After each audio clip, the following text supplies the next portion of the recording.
కీర్తనలు 2వ అధ్యాయము.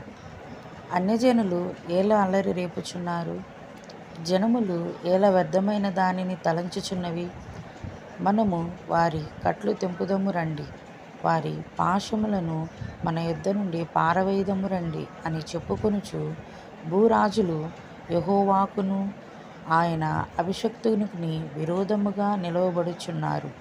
ఏలికలు ఏకీభవించి ఆలోచన చేయుచున్నారు. ఆకాశమందు ఆసీనుడగువాడు నవ్వుచున్నాడు, ప్రభువు వారిని చూచి అపహసించుచున్నాడు. ఆయన ఉగ్రుడై వారితో పలుకును, ప్రచండ కోపము చేత వారిని తల్లడింపజేయును. నేను నా పరిశుద్ధ పర్వతమైన సియోను మీద నా రాజును ఆసీనునిగా చేసియున్నాను.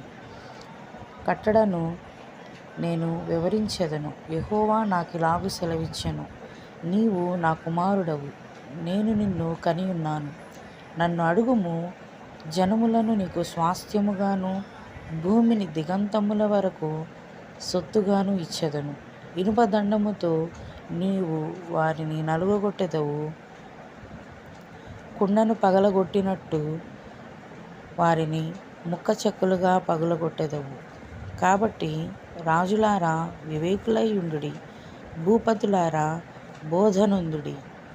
భయభక్తులు కలిగి యెహోవాను సేవించుడి, గడగడ వణుకుచు సంతోషించుడి.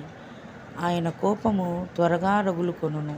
కుమారుని ముద్దు పెట్టుకొనుడి, లేని ఎడల ఆయన కోపించును, అప్పుడు మీరు త్రోవ తప్పి నశించెదరు.